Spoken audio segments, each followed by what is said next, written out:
Gandang umaga po. Masaya umaga, no? I can show you. Yun yung aking monitor. Alright. Excuse me. Anong topic natin ngayon? Alright. Anong topic natin ngayon? Are. Yan. Validity. Sandali ha. Hindi pa nakashare eh. Yan. Okay. Yan ang topic natin ha. Validity. The mathematics of validity. Bakit kailangan ng mathematics? Tingnan nyo itong mga sagot ninyo sa Mentimeter. Tingnan natin, ha? I have always, naku, kabulok naman sa English. Sandali. Nakakahiya. Talaga naman, I have always known. Ano, kahit magaling, nagkakamali. Alright? Yan. I have always known what a good argument is even before I have achieved college level education. Meron tatlo nagsabi, yes. Siguro galing yan sa mga eskwelahan na may mathematical logic or may Aristotelian logic noong college. Noong high school. Alright, but for most of us, sabi natin medyo. May isa, honest enough to say, hindi ko alam. Ano ba yan? Palaman sa tinapay. Alright? Filipinos have, talaga naman kabulok sa English. Nakakainis. Oh my God. Nakakainis na to, ha. I've always known. O yan, tama na, ha. Filipinos have always known what a good argument is. Some inkling of it, tama naman. Ako, ganun din ang aking palagay eh. Meron naman kahit paano. Kaya nga, sila ay, pagka nasa Facebook, ano-anong debate, di ba? Alright? I know the measure of validity. Yes, 3 lang. No, 4. Kita nyo, normal curve. Some inkling of it. Alright? Merong outlier sa kaliwa, may outlier sa kanan. Tama lang. Word in my language besides English. Talaga naman, bulok sa English. Nagdudugo na ilong ko. Words. Talaga naman, hilo ako ngayon eh. Kasi gusto nung isang eskwelahan na founded by my grandmother, founded by my paternal grandmother. 80-year-old school, they want to make me the president of the school. Maliit lang yung school, mga 4,000 something ang mga estudyante. Kaya ako hilo ngayon eh. Alright, words in my language besides English that indicate validity. Wasto. Tama. Tumpak. Katotohanan. Malaki yan. Malaki yan, katotohanan. Tsaka wasto. Correct. Ayan. Meron kayong kahit paanong ano bang tawag dyan? Consensus. May consensus kayo, okay, tama, wasto, katotohanan, okay. May consensus kayo sa pagkakamali. Alright, so validity. Yan example natin, remember, if I'm going to Spain, then I will need a passport. I'm going to Spain, therefore I will need a passport. Bakit nyo alam na maayos yan? Bakit nyo alam na wasto? Alright? Normally, meron tayong kaalaman kahit kahit wala pa tayong course sa logic. Alright? Tingnan nyo to ulitin natin.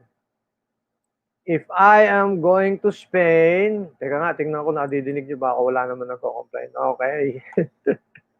Ang inyong teacher, hello, Leo.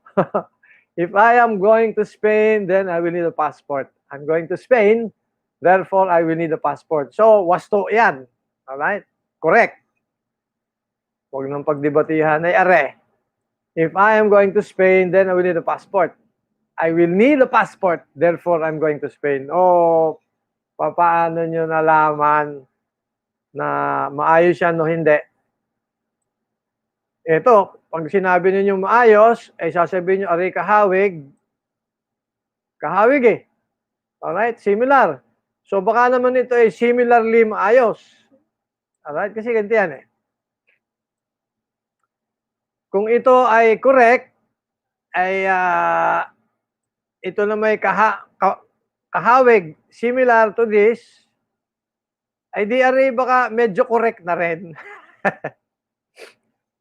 Baka medyo tama na rin yan. Alright? Now, pwede ba yun? Okay, balik tayo din eh. Okay, remember, ang gusto nating mangyari,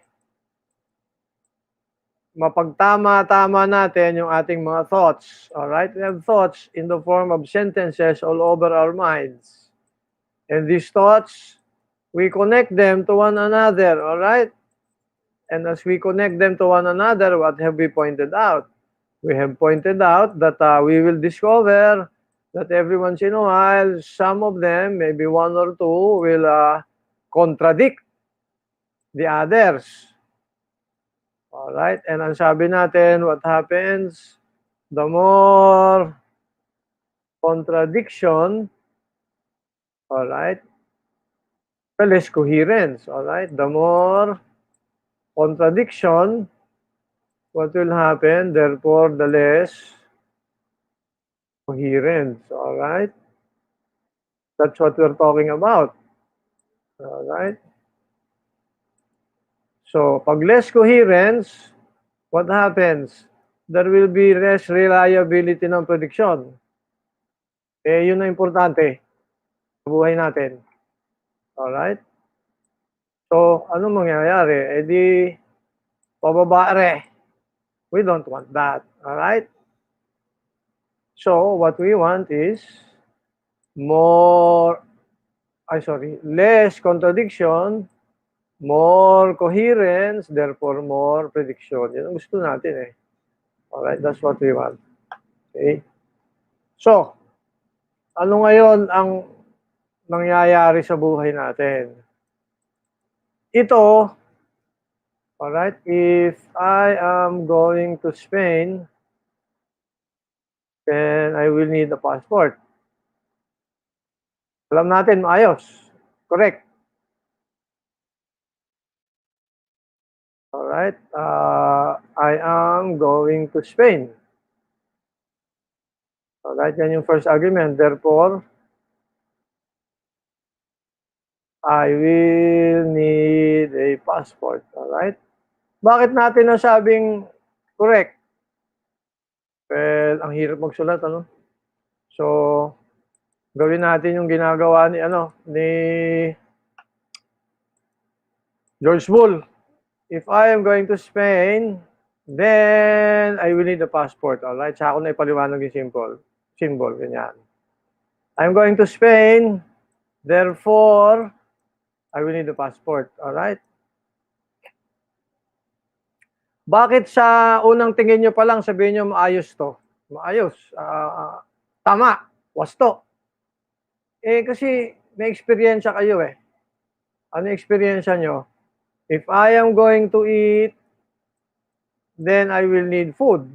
O nga naman. I'm going to eat, sa makatuwid, hindi sa makaliko, I will need food. O, tama nga naman. Alright? Pwede mo ring sabihin, if I am going swimming, then I will be wet. Oh, eh tama naman. I'm going swimming, therefore, I will be wet. Alright? Ang tanong, eh ano yung tama din at tama din at tama din Yun ang tanong eh. Kasi sinasabi natin, lahat sila tama. So, kung ito'y tama, ito'y tama rin, ito'y tama rin. Ba't lahat sila'y tama? Oh, 'di ba? Ano naman yung isang argument? Ano yung isang argument? If I am teka nga, gawa tayo ng ibang style, ha? Alright, if I'm going to Spain, yan, copy. Hindi na, eh. If I'm going to Spain, I will need a passport. Yan. Okay. I will need a passport. Oh, di ba? So, ano ngayon? Eh di, sa makatuwid, therefore, what? I'm going to Spain.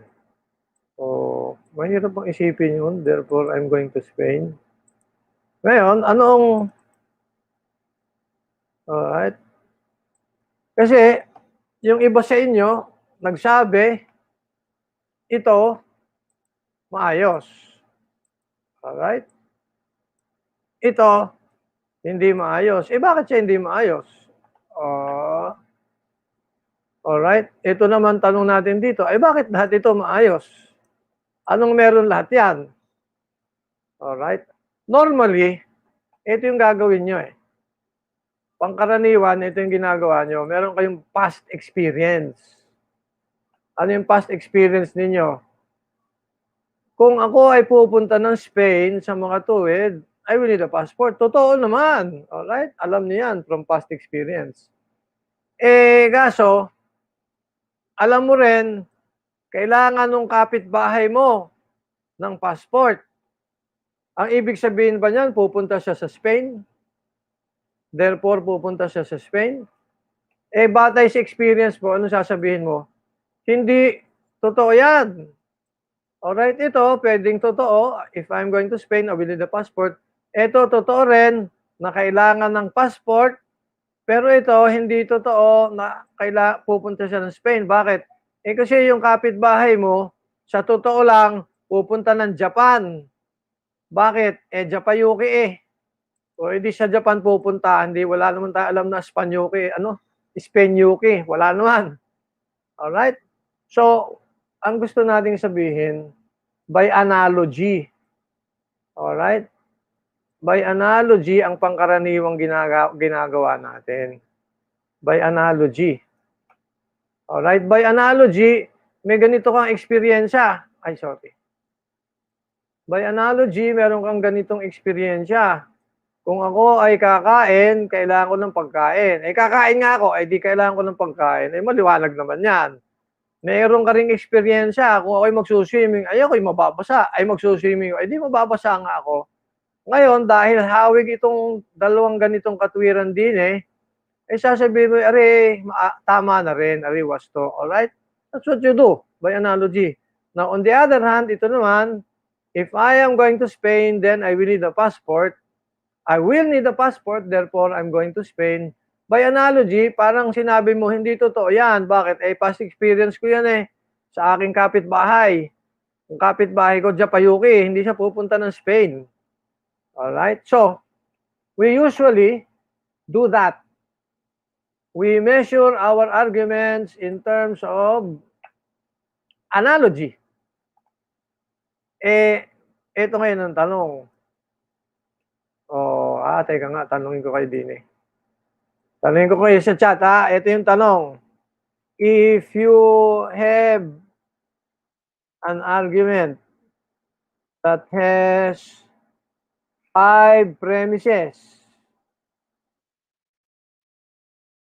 is it easy or difficult to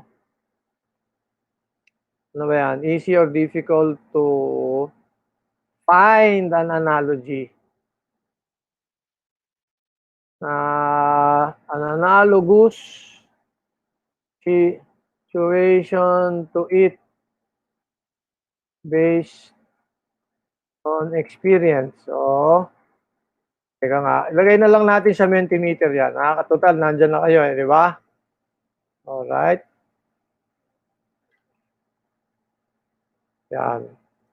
Yun yung question ko, ha. Ngayon, ilagay natin sa Mentimeter. Dagdagan natin na isang slide. Alright, one more slide. Sagutin nyo nga. Can you please answer this? Alright. Yes. Oh, no. No answer. Hindi pala. Yes. Maybe. Maybe. Ito muna. Hindi pa tapos. Ano ba naman yan? Teka nga. Dali ha, dapat pala kanina ko ginawa ito. Nakakainis. Ay, nako, sos. Mag-Joseph. Sabi ko sa inyo, hilo ko eh. Oo, kadami kong problema. President or not president? Right, teka. Yes. Maybe. No. Okay, pakisagot nga na rin. Oh.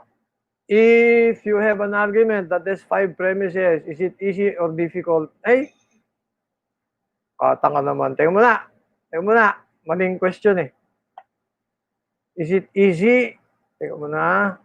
Mali yung question eh. Is it easy or difficult? Pinala natin easy, difficult. Sagot nga. Yan. Sige. Eto wala na yan. Okay. Sige nga. Sagot nga kayo. Difficult. Oh, meron ba ibang sasagot? Difficult. Difficult. Difficult. Wala ba magsasabing easy? Alright, 100% difficult. Yan.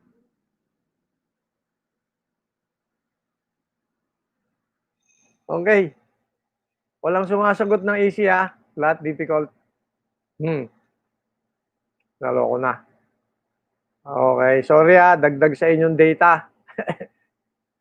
Gastos ng data. Kawawa naman yung may cellphone. No? Pasensya na, bawi ako next time. Pagka kayo kinukulang ng data, i-message nyo ako, bigyan ko kayo ng pasa data. Uy, seryoso yun ha. Bigyan ko kayo ng pasa data. Alright, let's get back to what we're doing. So, analogy is very difficult. Alright? Kaya remember, si Aristotle, ang ginawa ni Aristotle, syllogisms lang sila nag-concentrate eh. Bakit? Humans, alright. Mapapansin ninyo, si Aristotle dito nag-focus.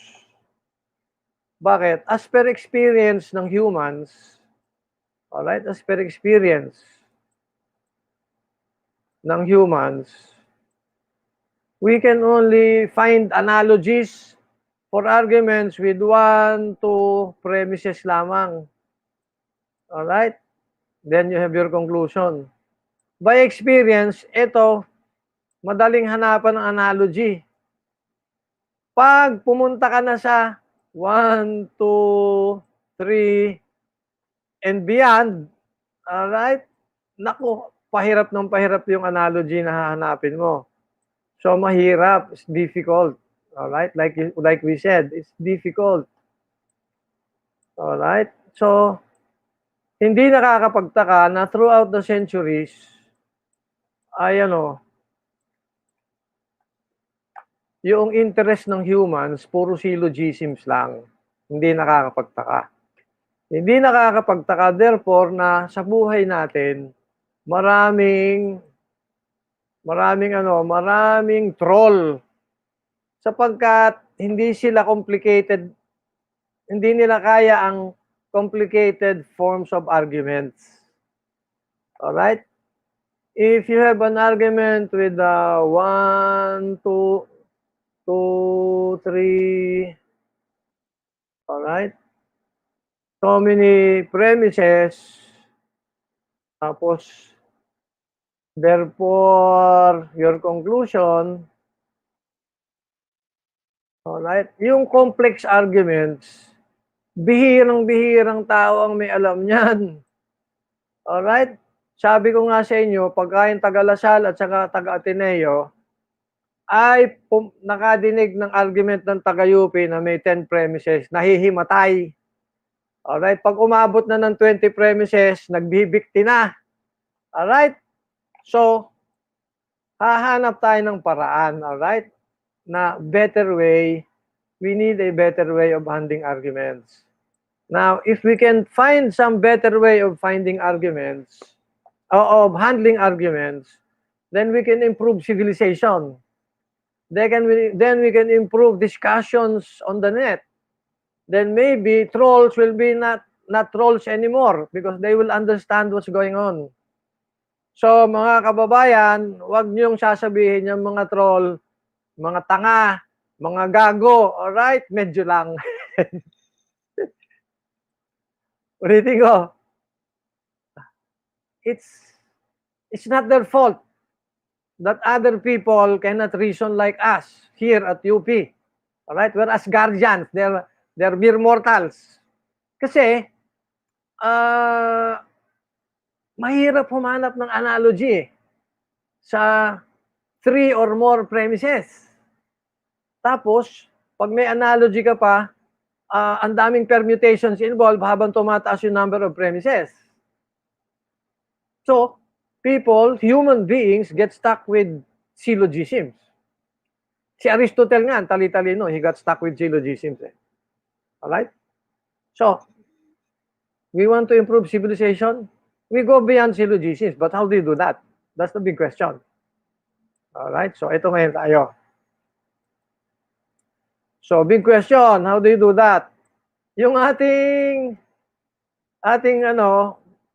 kwento, dito nang gagaling kay George Bull. Alright? Remember George Bull? Si George Bull, sinabi niya, gumamit ng symbols. Yun lang naman eh. Pero gumamit na siya ng symbols, ganun pa rin. Hindi pa rin niya ma-improve yung Aristotelian logic. So, yan ang contribution niya, no? Gamit ng symbols. O, nag-symbolize ka nga. If I'm going to Spain, then I will need a passport. I'm going to Spain, therefore I will need a passport. Wala namang mangyari. Titigan mo nga, kahit titigan mo yung argument na yan, na-symbolize mo na, hindi mo pa rin malaman anong meron yan at ano yung wala ito. If I am going to Spain, then I will need a passport. I will need a passport, therefore I'm going to Spain. In the absence of analogy, why do you say this is correct and this is wrong? So, symbolizing is not enough. Now, remember, George Bull wanted to unify mathematics, all right, based on Euclidean geometry model. Now, here comes, so meron kang axioms, all right, supposedly from George Bull's point of view, ay rules of logic in the case of him, rules of Aristotelian logic, pero nakapag-symbolize lang siya, pero hindi naman umabot sa nagawa niya ito unification of mathematics. So, may sumunod. Ang pangalan, si Gottlob Frege. Alright, nandyan yan doon sa ating, PDF file, Gottlob Frege. Or Frege. Alright. Gottlob Frege. Ayan. Gottlob Frege. Sabi ni Gottlob Frege, tama naman si George Bull. Pwede mong i-unify ang mathematics using logic. Alright? Sabi niya, tama naman yan Alright? So, there's nothing wrong with this. Sabi niya. Ang problema ni George Bull ito. Sabi ni Gottlob Frege, ang problema ni George Bull, ito, pakita natin. Sabi ni Gottlob Frege, tingnan nyo When you have an Aristotelian type of argument, what's an Aristotelian type of argument? Ganun If I am,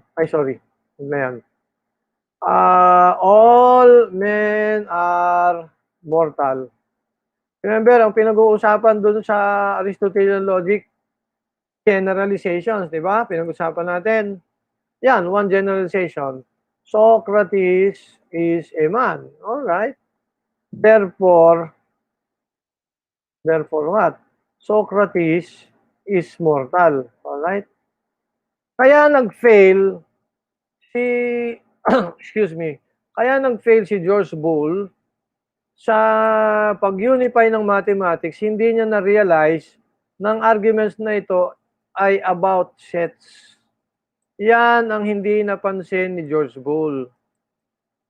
They're about sets. Alright? Now, in other words, if you will only interpret Aristotelian logic, alright? Kasi gusto natin ma-unify ang mathematics. Ang clue is, the foundation of mathematics is logic. Now, what is logic in his time? Aristotelian logic. Now, the clue is what you do, you still look at Aristotelian logic as the foundation of the unified mathematics, all right? So, yung rules ng Aristotelian logic ang magiging foundation mo. Ang problema, dapat gawin mo siya, interpret it as set theory. Kasi, makikita mo nga, yung Aristotelian logic, yung Aristotelian arguments ay puro about sets. Ergo, ang sabi ni Gottlob Frege, if Aristotelian arguments are all about sets, then you might as well say that if you have to unify mathematics, it will be founded on set theory. And so, for the first time in the 1890s, here is someone of the name Frege who successfully, big time, successfully unifies mathematics, all right, on the basis of set theory. Siya yan. Sikat. Si Frege yan. Alright? Now, ito yung masaklap. Alright? So, unify, isipin nyo hindi nagawa ni Rene Descartes. Hindi nagawa ni Spinoza, founder of modern optics. Hindi nagawa ni Leibniz, inventor of calculus. Hindi nagawa ni Blaise Pascal, pinakagwapong mathematician. Hindi nagawa ni George Boole, etc., etc. Ang dami na sila fail. And here is an old man, Frege. He finally in the 1890s unifies mathematics big time. All right? So he became a celebrity. So ano yung pinag-uusapan natin? Are. Ito si Gottlob Frege, he became a celebrity. Na-unify niya ang mathematics. At kayo, today, when you actually study mathematics, you begin with what? All the time, you begin with sets. Yan, ang may kasalanan, si Gottlob Frege. Kaso, noong 1890s, may isang bata. Ito, matanda na itsura niyan. That's his photograph when he won the Nobel Prize. Nobel Prize winner yan, si Bertrand Russell. Nung siya ay bata, at ari naman ay matanda, ito, in the 1890s, Bertrand Russell was how old? Well, a young man. Sige, tinangan natin, Wikipedia. Okay. Bertrand Russell, Wikipedia. Nasaan na? Ito. Kailan siya pinanganak? 1872. So, no 1890s, di early 20s lang siya kasi 1892 na invento yung 20 years old. Alright? Probably not even 20 years old. Alright?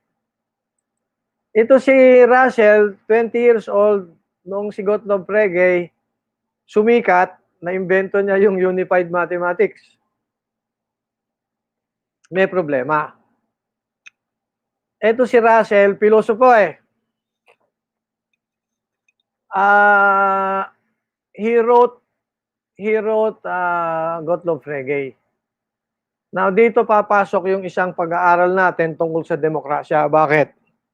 Kasi sabi nga natin, kung walang demokrasya, hindi nagka-philosophy. Well, ganito rin ang sasabihin natin. Kung walang demokrasya, hindi nagkaroon ng mathematical logic and therefore wala tayong information communication technology. Bakit? Pardon the expression, ito si Frege, world famous, an old man, famous all over all European universities. Tapos ari naman, papayat-payat, na geek. 20 years old, probably not even 20 years old.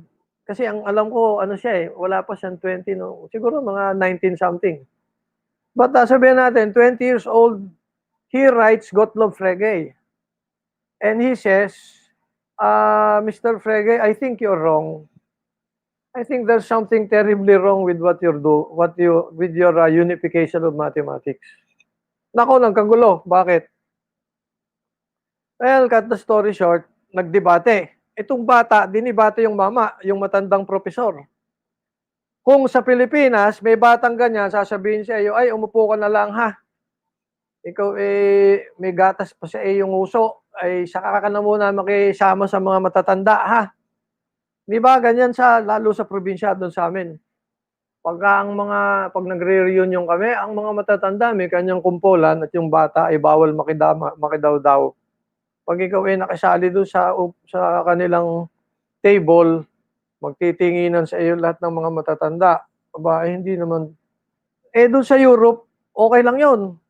Bakit? Sa Europe, matagal nang uso ang demokrasya noong 1890s. Kahit bata ka, you're treated as an equal so long as you do your reasoning well. Rason lang ang sukatan. Walang tanda-tanda, walang university. So here is Bertrand Russell, ininsulto yung mamang emperor with new clothes. Alright? Bawal ang emperor with new clothes sa demokrasya. And Bertrand Russell says, I think there's something wrong with what you're doing. Bakit? Alright? Remember, the foundation is what? Set theory. Alright? That is what this is all about. Sabi ni Bertrand Russell, tingnan nyo po, kayo na nagpaliwanag. At ito'y alam natin sa set theory, alright? Pag may set, kaya nga may set, alright? Bakit? Pag may set, kaya nga meron kang set, alright? Sino members na yung set? Sabihin na natin, may set ka, alright? Na may members. Bakit member sila ng set mo? Kasi meron silang something common. Alright? Alright. Bakit sila lahat members yan? Lahat sila upuan. Di set ng mga silya or upuan. Pero pwede ka naman magkaroon ng 3, 2, 4. Pwede naman, isa lang ang member ng set mo. Halimbawa, yung pinakamagaling na teacher ng logic sa UP, tayo na, isa lang yan. Alright? Or, pwede naman 2. Alright, sino yung 2? Yung magaling na teacher ng logic at kanyang asawa, alright? Nadi-describe natin, di ba? Or bakit 3? Di yung magaling na teacher at yung asawa niya at yung kanyang girlfriend, alright? So, the point is, when you have a member of the set, you can describe it. In particular, you can describe them to have some common features. In this case, there's only one, so there's just one feature here. So in other words, sets are dependent on descriptions. All right? Descriptions. Now, let me describe to you something. All right? Mimsys are borogroves. All right? Mimsys are borogroves. Sulat natin para naintindihan yung aking sinasabi. Naku, umuulan, na disgrasya na yung aking labada, nakakainis. Oh my God. Alright, teka, ano nga ba yung sinasabi ko? Mimsys are borogroves. Alright. Naintindihan nyo yung description, Mimsys are borogroves. Hindi, bakit? Hindi ko rin alam eh. Walang, inimbento ko lang yan eh. Alright? So, your description, useless. Alright? This is a nonsensical sentence. We do not know the truth conditions. We do not know the falsifying conditions. Remember? So, yung description, useless. Now, supposing I describe something, all right? Something else, all right? Something else. Abracadabra, abracadabra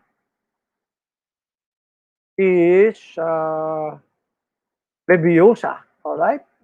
Leviosa, all right? Naintindihan niyo ba yung sinabi ko? Hindi. Bakit? Eh, inimbento lang natin eh. So, ganun pa rin. Alright? This is not meaningful. It's nonsensical. In this case, and in this case, the descriptions involved is meaningless. Now, supposing, however, I say something like this. Something, alright? That's right. Something is not a member of a set. Notice that this is a well-formed sentence. That in fact, this is not like Mimesis or Borogroves, hindi naman. This is not like abracadabra is Leviosa, hindi naman. This is actually a meaningful sentence. All right? Now, remember, if you have a set, you have a description. If you have a description, you have a set. That's what sets are all about. All right? Now here, you have a description, not a member of the set. So you now have X, which is what? Not a member of the set. But because you have a description, it becomes a member of a set. And so what happens, you have a member of a set that is described not a member of a set. Ergo, a contradiction. That's called today Russell's paradox. And you already understand what's going on. Diba? Pinag-usapan na natin yan dun sa liar paradox or St. Paul's paradox. This is called Russell's antimony. Yan. Now, balik tayo kay reggae. Bakit? Ano ito? Anong tawag dito? Russell's antimony. Yan. Alin yung Russell's antimony? Ito. Something is a member of a set and not a member of the set at the same time. All right? If you have a description, you have a set. You have a set, you have a description. By the way, balik tayo nga din eh. Kaya may null set, baka hindi nyo alam eh. Total, nandito na tayo eh. Kaya nga meron tayong tinatawag na null set. All right? Ano yung null set? Kaya siya null set kasi hindi mo ma-describe. Alright? There is no description. Pag walang description, may set ka. Ano yung set mo? Null set ang tawag dyan. Alright? It's something that you cannot describe the members of the set. Alright? Now, more importantly, here we now have a what? A paradox. You have a member of a set, X, and your description of X is what? That it is not a member of any set. Not a member of any set. Alright, and then, paradoxical, contradiction. Now, if you have a unified mathematics founded on the rules of set theory, alright, and your word set is paradoxical, let me repeat that. Alright, so, anong nangyari? Yung iyong word set is guilty of a paradox. In other words, it is ambiguous. It is not clear. Bakit? It is a set. It is a member. There's a possibility that something is a member and not a member at the same time. There's ambiguity. There's a paradox.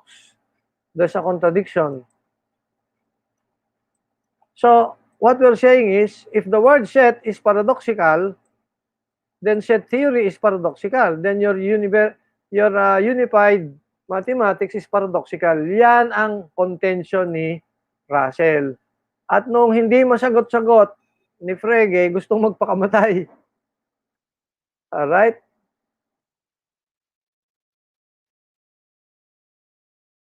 Kawawa naman yung mama. Alright? Matanda na hindi pa pinagbigyan ni Russell na disgrasya. You see, this was actually the situation.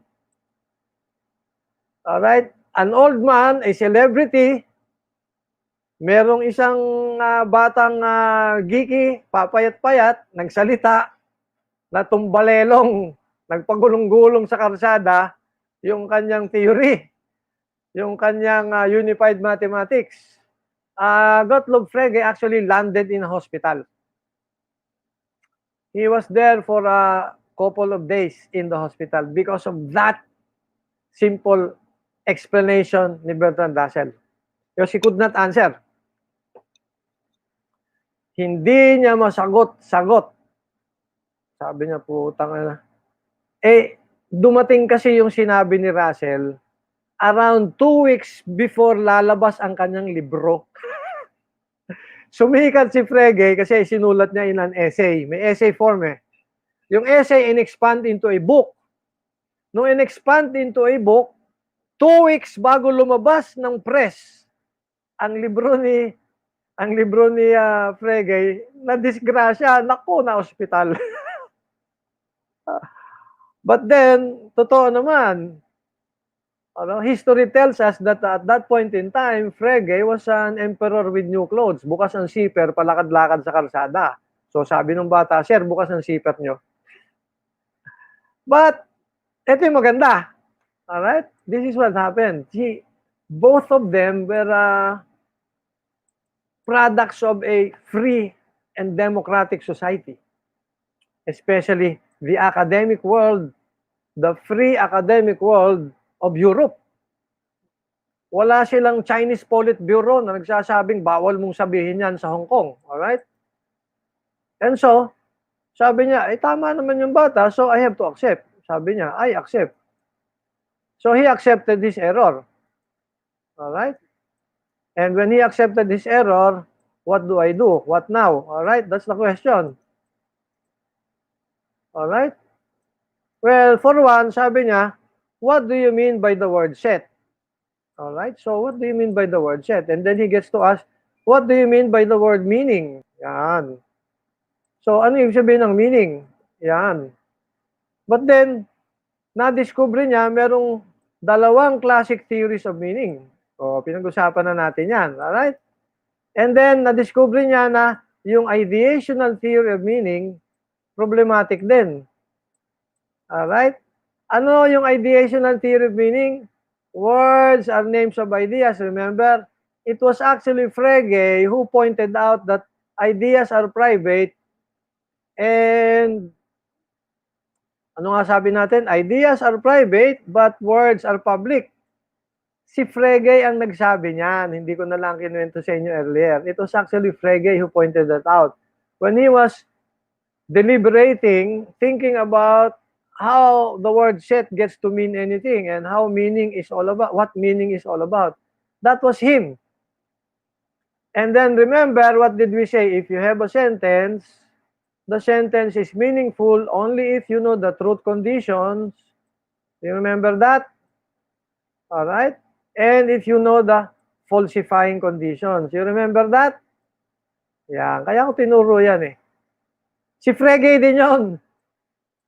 Alright, si Frege yung nagsabi, if you do not know the truth conditions and you do not know the falsifying conditions, then you cannot say that the sentence is meaningful. Alright? Si Frege yun. Alright? Pinag-aralan na natin yan. Alright? I hope you remember. Alright? It was with this process. What process? It was with this process of analyzing how sentences get to have meaning. All right? Sulat natin. Okay. You have a sentence. How do you know it's meaningful? Well, you know the true conditions. What's the example natin? This table is brown. Well, truth condition, it looks like the color of my skin, which is brown. Ano, it looks like the color of the bark of trees, which are brown, or which is brown. It looks like the color of earth, which is brown, etc., etc. So you know the truth conditions, and you now ask, what are the falsifying conditions? Well, it is blue. All right, check. Well, it is red.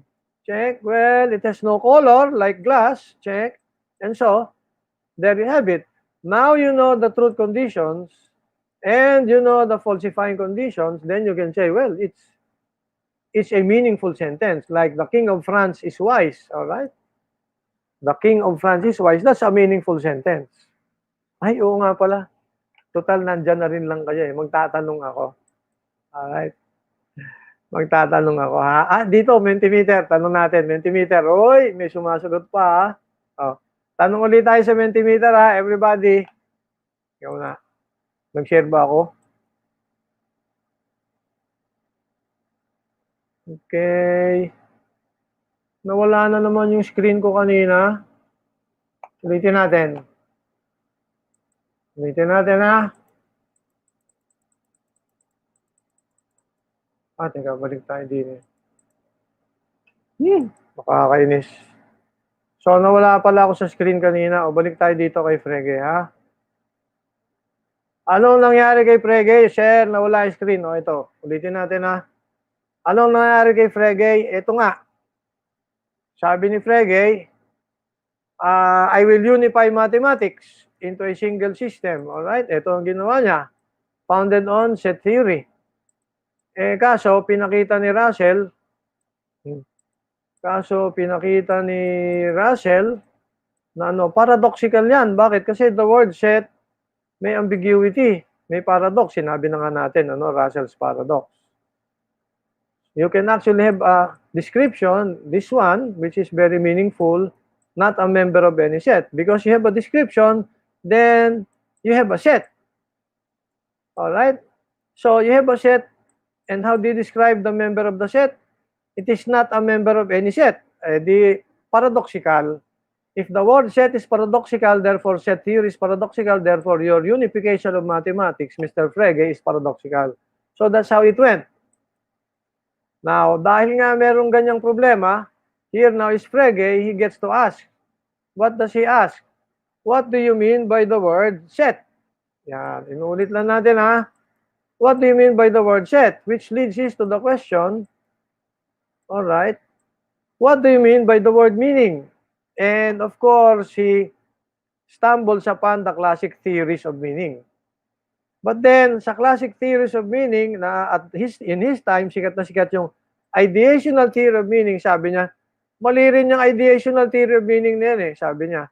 Kasi ideas are private, words are public. Si Frege yun, ha? Si Frege nagsabi noon. Now, remember, hindi lang yan ang pinag-usapan natin noon, di ba?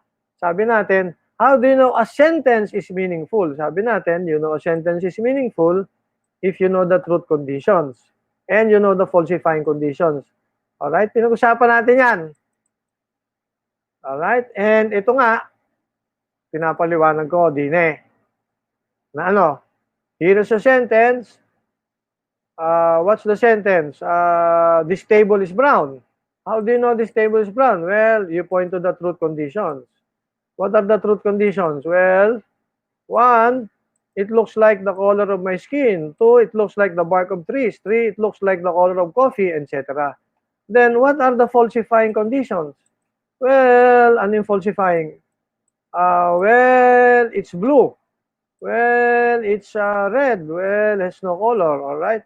And as we were going along our discussion earlier, sabi nga natin, that's precisely what you mean by knowing the truth and falsifying conditions.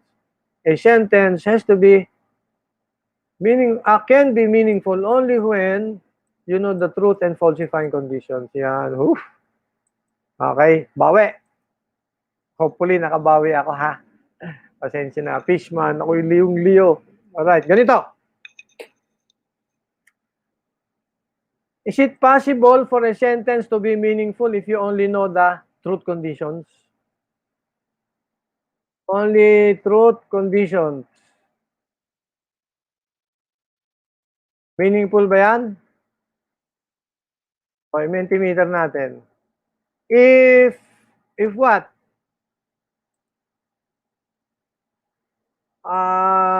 You know only truth conditions.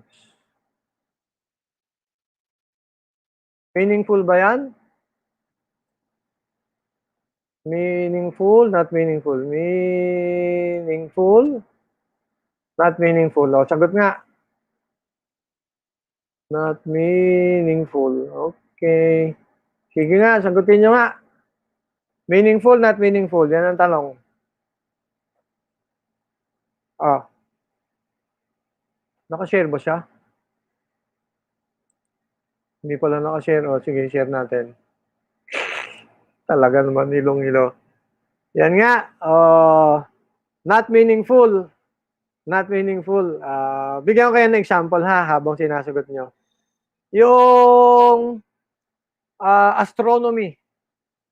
Ang astronomy, hindi yan yung astrology. Yung astrology ay ano? Yung astrology ay hindi science, yung astronomy science, di ba? Alright. Yan magandang halimbawa, makikita niyo yung may kinalaman niya sa truth or falsifying condition. Okay, dagdagan natin sa pantanong ha. Oh, may isa pa tayong tanong. Ano yung tanong natin? You only know falsifying conditions. You only know conditions. Meaningful ba yan? O hindi? Meaningful, not meaningful. Sige nga, sagot nga. Sige nga. Okay. What do you think? Not meaningful, not meaningful, not meaningful. All right. Alam nyo ba, merong mga sentences na alam nyo yung truth conditions pero hindi nyo alam ang falsifying conditions? Well, pag alam nyo yung falsifying conditions, ang tawag dyan, negative definition. Question, halimbawa. Ano yung question natin? Halimbawa lang.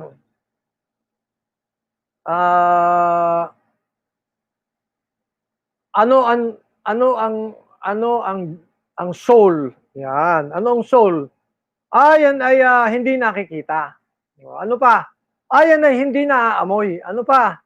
Yan ay hindi nahahawakan. Ano pa? Ay hindi yan nalalasahan. Ano pa? Pagka ganun, puro hindi. Alam niyo yung falsifying condition. Ang tanong ay, ano nga siya? Basta hindi yan ganito, hindi. Ang tawag doon, negative definition. Right? Mahirap, di ba?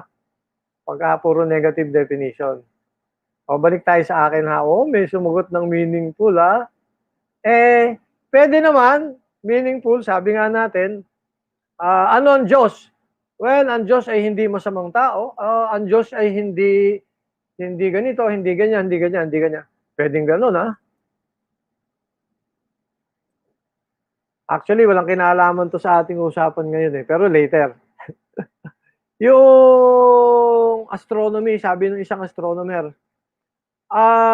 sometime in the future, there is going to be a female, at nung unang panahon, yan ay imposibleng mangyari kasi mga babae, second class citizen noon.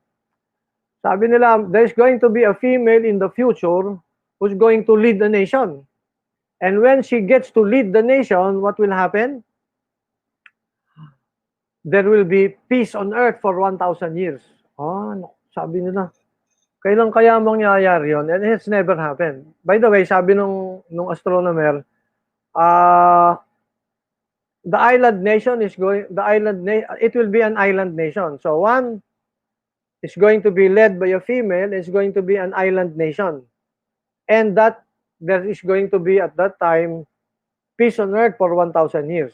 So you have a conjunction of 3 sentences into a complex sentence. Now, guess what? That complex sentence, meron siyang truth conditions. Ano yung truth conditions niya? Kailan merong island nation, true or false yan, ano pa?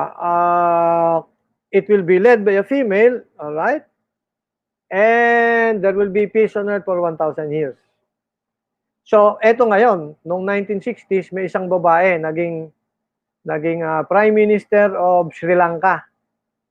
Sabi na, finally, may babae leading an island nation. There's going to be 1,000 years of peace. Guess what? Within the year, natanggal siya, nagkakudita. Walang peace doon sa Sri Lanka.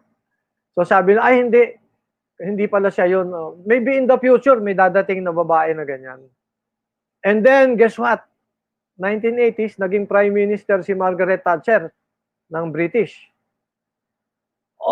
Ay sabi na, naku, magkaka 1,000 years of peace tayo. And guess what? Napagera sila sa Argentina.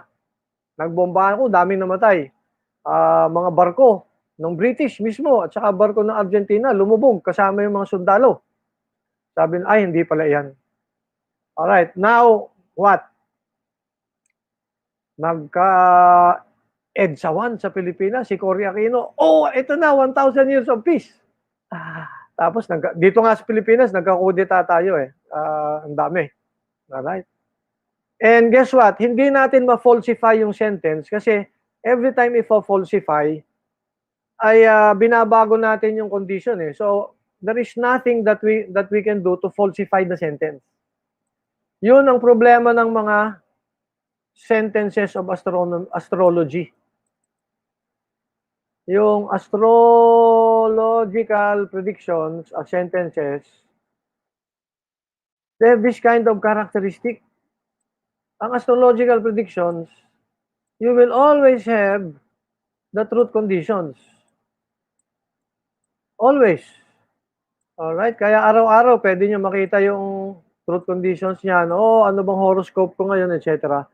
Pero falsifying conditions, wala.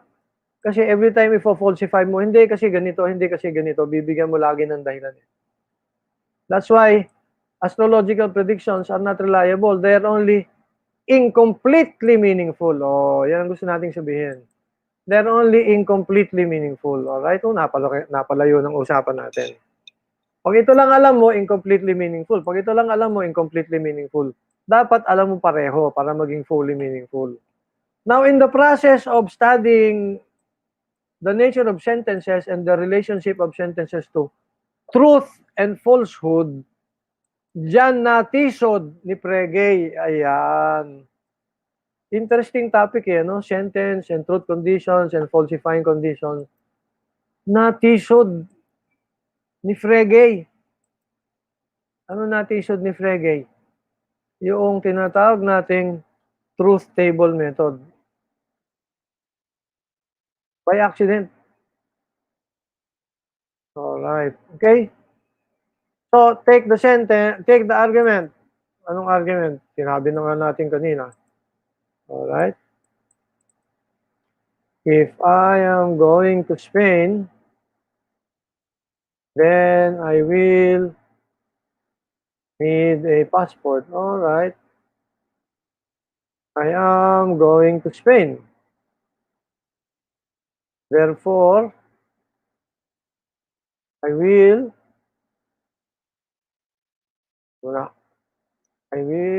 need a passport. Alright. Very good. Now you have one argument there. Alright? Take another argument. Okay, another argument. Here it is. Alright, if I am going to Spain, alright.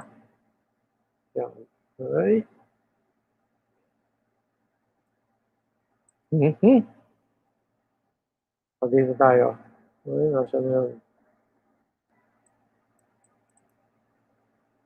Okay. Take this argument here. Ano yun? Baguhin natin. Okay.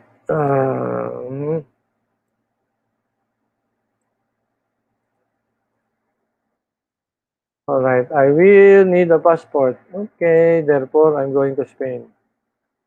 Okay, sorry Therefore, I am going to Spain. Okay. Look, May napansin kasi si Gottlob Frege. Ano napansin niya? Sabi niya, alright, supposing, teka muna, ganyan natin dito. Supposing, sabi ni Frege, you have a sentence. Okay.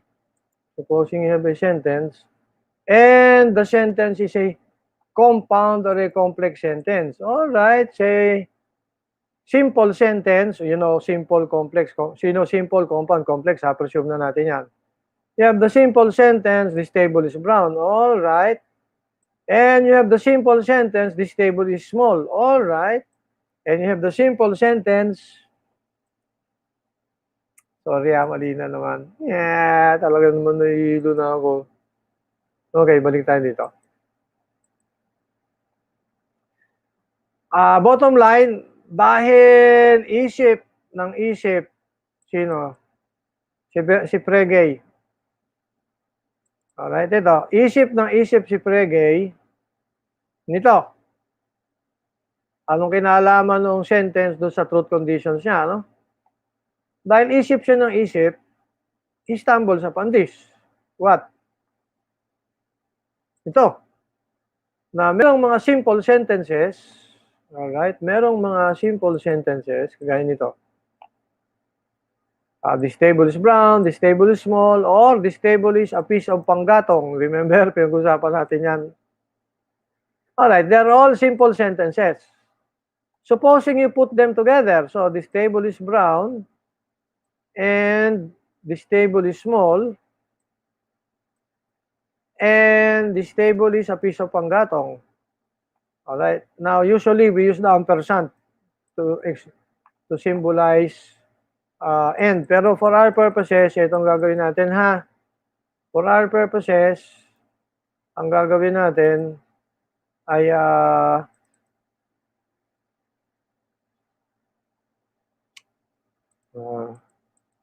ang gagawin natin, we will symbolize end with the inverted V symbol, alright, instead of the ampersand. We will not use this, alright?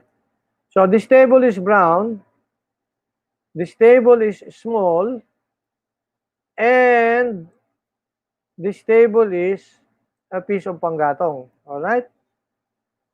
Now, for the moment, tanggalin natin yung ano ha. Hindi, huwag na nga. So, you have here a complex sentence.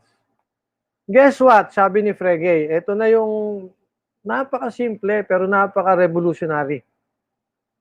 Sabi ni Frege, all of them, the simple sentences, can be each true. Alright? In fact, they can also be all false.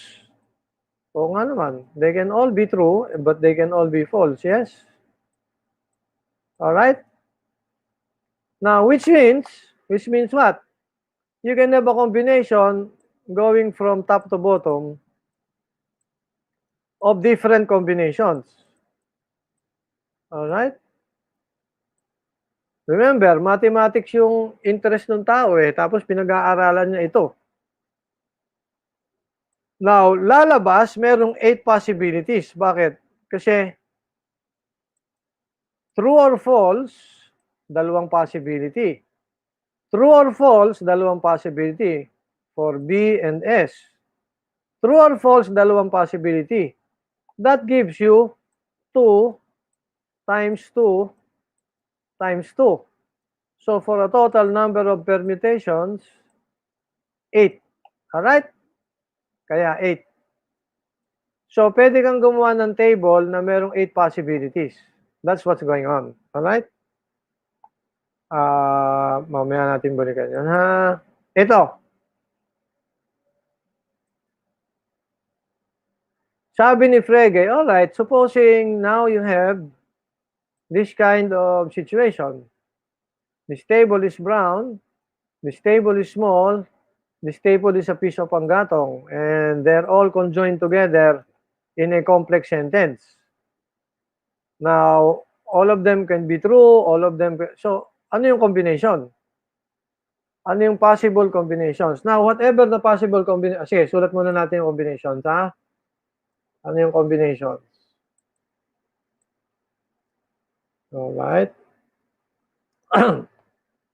Sandali lang. Gawa tayo ng... Ilan ba kailangan natin? 8. Naku, naloko na. Kahirap mag-drawing din eh. 8. 8.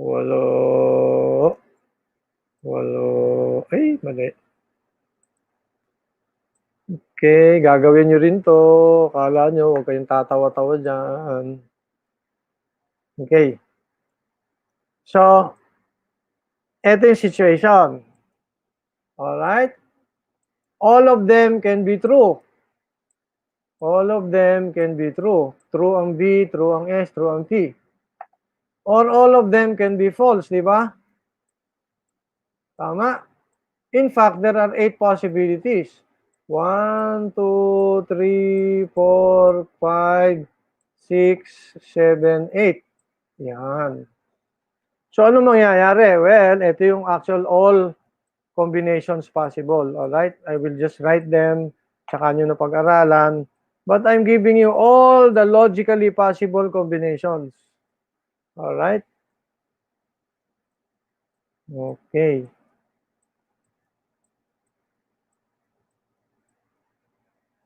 True, false. Ay, nako. Naloko na. True, false to, true, false to, true, false yan. So yan, 8 combinations. Ito yung tanong ni Frege. Kasi remember, this itself can either be true or false. The entire sentence has 2 possible combinations. What are the 2 possible combinations? The entire sentence can be true or the entire sentence can be false. This entire complex sentence. Alright? Nasusundan. Ngayon, ang tanong ni Frege, if you go up and down, will this go left and right? Or another way of putting it, if you go left and right with regards to the complex sentence, does this go up or down accordingly? Yan. Alright? So, ang tanong is, meron bang correlation? Meron bang mathematical correlation? Alright? Meron bang mathematical correlation between value, in other words, true or false, of the compound or complex and value o value combinations. Value combination of components. Yan ang tanong. Alright?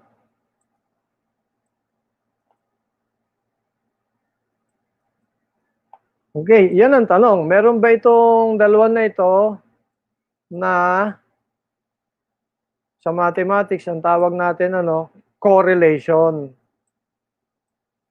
Pag ito ba'y tumaas, ito ba'y tataas o bababa? Alright, pag ito ba'y tumaas, bumaba, ito ba'y tataas, bababa? Pag ito ba ay nagbago, ito ba magbabago? Conversely or directly. So, yun lang ang tanong. May correlation ba yung dalawa na yan? Alright? Ano yung pinag-uusapan natin? Ari nga, ito. Ito bang dalawa na ito? Yan. Ay. Ito ay may correlation dito. Yun ang tanong. Nobody has ever asked that in the entire history of humankind. Si Frege lang. Bakit? Siya lang yung geek na matanda, na nabastos ng bata. Alright? Nasusundan ba ang kwento? Dahil si Frege ay pinakitaan ng paradox dun sa kanyang ginagawa, yan nga, set theory, founded on set theory, unification of mathematics, napilitan siyang magtanong ng ano yung tinatanong niya? Ano ba yung meaning ng word set? Alright? Ano ba yung meaning ng word set? Ano ba yung meaning ng meaning? And then he stumbles upon classic theory of meaning, and then he stumbles upon meaning of sentences, which he analyzes in terms of truth conditions. Alright? Which he analyzes in terms of truth conditions, and it leads him to this discovery of some possible correlation, which later proves they are indeed correlated. Correlation ng ano? Ito. Nung value of the compound or complex and value combination of the components. Parang sinasabi natin ni Frege, remember, ang pag umaakyat, bumababa ang sine, umaakyat, bumababa ang cosine, umaakyat, bumababa ang tangent, cotangent, and so on and so forth. Ganon din ang sinasabi ni Frege. Pag umaakyat, baba ang combination components ng components, kumakaliwa, kumakanan yung value nung complex. Ganun lang yon. Which means, eto na ngayon tayo. Pinapakita ni Frege na actually, it is possible, alright? It is actually possible that you analyze an argument using a table. Alright? It is actually possible to analyze an argument using a table. Yun ang wala si George Boole. Anong wala si George Boole? Ganito, ha? You look at an argument like this, alright? You can symbolize it, as we have already done over and over again. If I'm going to Spain, then I will need a passport. I'm going to Spain, therefore I will need a passport. You can symbolize it, but that is not enough. You're not able to see what's the form, what in the form makes it valid. So sabi ni Frege, remember, if you have an argument, it's a paragraph. But that paragraph can also be transformed into a compound. If it is true that if I'm going to Spain, then I will need a passport, and it is true that I will need a passport, I'm going to Spain, therefore, I will need a passport. Notice now, you have here a compound. So all arguments can be transformed into a compound. Now, if you have a compound, therefore, you can use a truth table analysis of it. Yun ang sinasabi ni Gottlob Frege. Truth table analysis. And there you go. Alright? Ang contribution ni George Boole, paggamit ng symbols. Ang contribution ng truth table analysis, si Frege. Pag pinagsama niyo yung dalawa, ang result, modern symbolic logic. Alright? Yan. Papakita ngayon natin paano nangyari. Na magagamit natin to analyze an argument. Alright? Okay. Ito. Very quickly. Okay. Let me show you. Ito, halimbawa. Take this argument. If I'm going to Spain, I will need a passport. I'm going to Spain, I will need a passport. All right. Notice, what are the components? There are only two sentences involved. What are the two sentences involved? If I'm going to Spain, what else? I will need a passport. All right. Those are your two sentences involved. Now, what are the possibilities?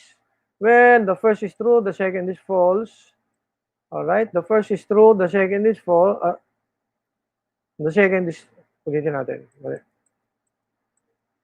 What are the possibilities? The first is true, the second is true. The first is true, the second is false. Yan. Or the first is false, the second is true, and the first is false, and also the second is false. So, yan ang possibilities. Alright? Okay. Now, what is the first premise? If I'm going to Spain, then I will need a passport. Alright?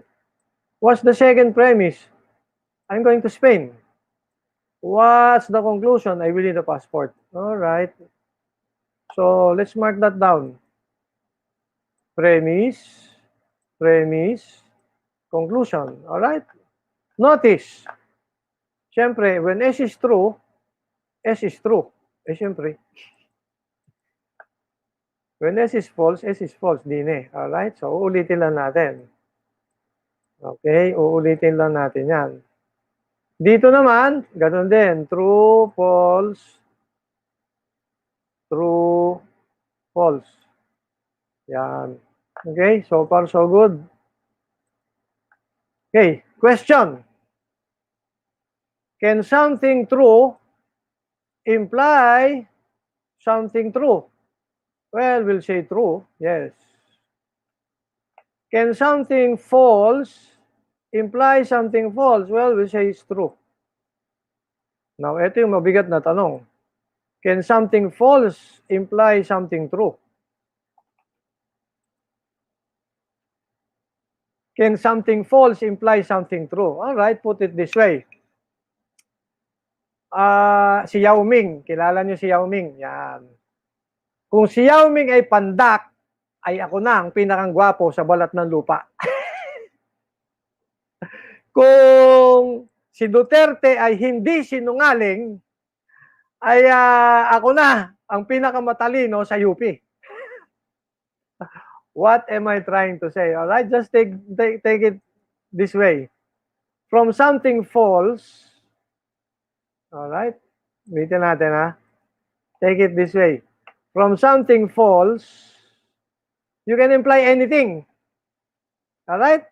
If you can imply anything from something false, you can imply something false. We already said so. But from something false, you can imply anything. You can imply something true. So we will write here true. All right? We will write there true. Now, next question. Can something true imply something false? Hindi pwede. Bakit? One, we as human beings collect, in other words, collect in our minds only truths.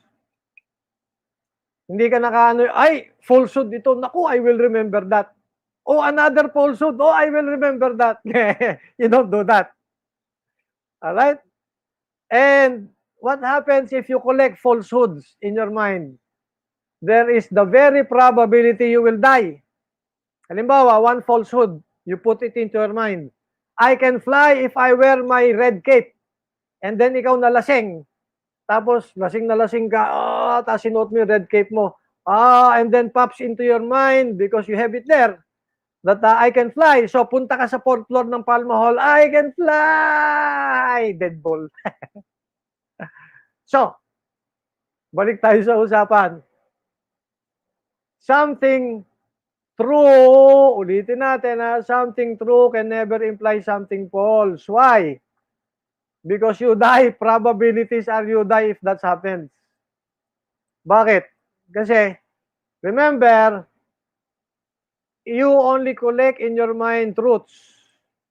Alright? Now, if truth will lead to falsehood, then it is as if you're collecting, let me repeat, if truth will lead to falsehood, every time you collect something true, what will happen? You will end up with something false. Di you die. Alright? So, something true will never imply something false. So, we insist that never happens. And so, we will write here false. Alright. Notice that by virtue of form, whenever all the premises are true, the conclusion is always true. Whether you're talking about the argument, if I am going to eat, then I will need food. I'm going to eat, Therefore, I will need food. Does not matter. Pag inilagay nyo rito yan, alright, it will end up the same. Alright, if I'm going to eat, therefore then I will need food. I'm going to eat. Therefore, I will need food. Pag ginawa nyo ng analysis to, ganun din ang lalabasin. When all premises are true, conclusion is also true. Pagka ginawa nyo naman, if I'm going swimming, then I will be wet. I'm going swimming, therefore I'll be wet. If you do that analysis, it will end up the same. When all the premises are true, necessarily, conclusion is going to be true. Now, compare that with this argument. What argument? Idea rin ha. Alright. Sulat natin. Compare that with this argument. What argument? Ito. SP. Alright. Ano yung combinations? True, true. True, false. False, true. Alright. False. False. Alright. Ano ngayon? Baguhin natin yung argument. Ano yung argument? If I'm going to Spain, then I will need a passport. Alright? I will need a passport. O, bago na yan. Therefore, I'm going to Spain. Alright? So, ngayon, ito na ang naging nating argument.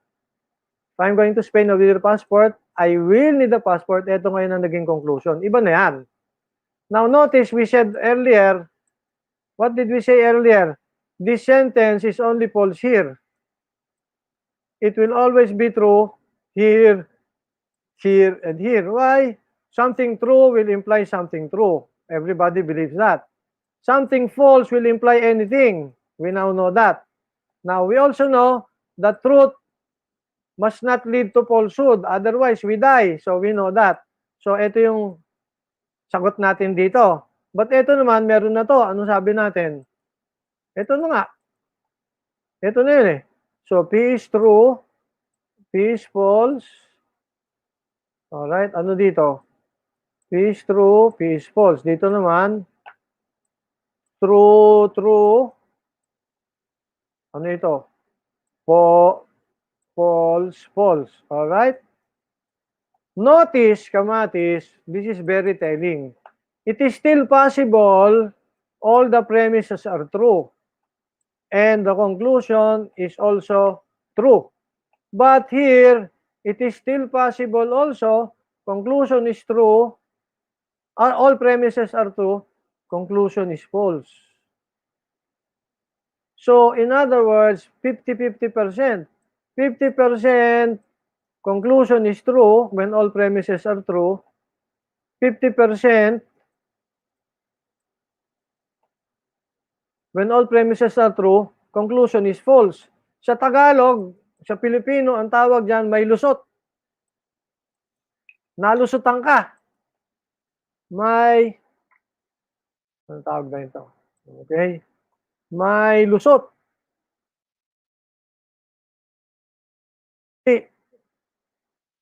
Anong gusto natin gawin? Ang gusto natin gawin, maglagay tayo ng trap. An argument is like a trap. An argument is like a trap. What kind of trap? If what you're trying to catch bites the hook, it should also take the hook. If the fish bites the bait, it together swallows the hook. All right? So, what is an argument? An argument is like a trap. An argument is like a trap. All right? A fish trap. All right? What kind of trap? If the fish bites the bait, how does the fish bite the bait? All right? How does the fish bite the bait? Ito. The fish bites the bait by accepting all the premises are true. All right? Now, when the fish accepts all the premises are true, the fish has to accept also the conclusion is true. All right? Debate won. Pag tinanggap mo lahat ng premises ay true, tsak na tsak, nabitag ka na kasi you have to accept the conclusion is also true. Pero pagka invalid ang argument, may lusot. Even if you accept all the premises are true, alright? Ito yung mali dito. Even accept all the premises are true, even if you accept all premises are true, conclusion can still be false. Conclusion can still be false. May lusot. Alright? And guess what? This kind of analysis is applicable to all kinds. This kind of analysis is applicable to an argument with one premise, an argument with two premises, an argument with three premises, four premises, an infinite number of premises pwede. If you have an argument with many, many premises, all you need to do is symbolize and use the truth table method. And then ask yourselves, what happens if you accept all the premises are true? Pagka may lusot that the conclusion is false, then the argument is invalid. Therefore, how do we now define a valid argument? All right, this is how we define a valid argument. What is a valid argument? All right, let me write it. Finally, dami kong pagkakamali kaya naubos ang oras eh. An argument is valid when by virtue of its form, all right, virtue of its form. How do we know the form?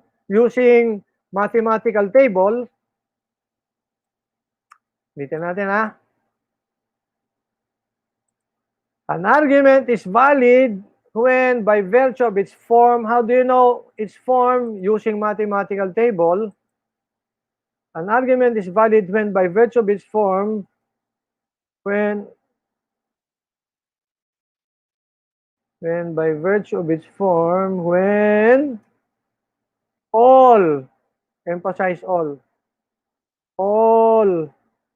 premises are true, necessarily the conclusion, sulat natin, emphasize, necessarily the conclusion is false. Ay, is true. Naloko na. Alright?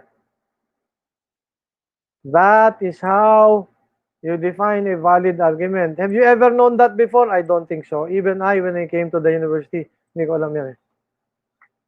When all the premises true, necessarily the conclusion is true. That's the only way an argument can be valid. Alright? And emphasize, necessarily.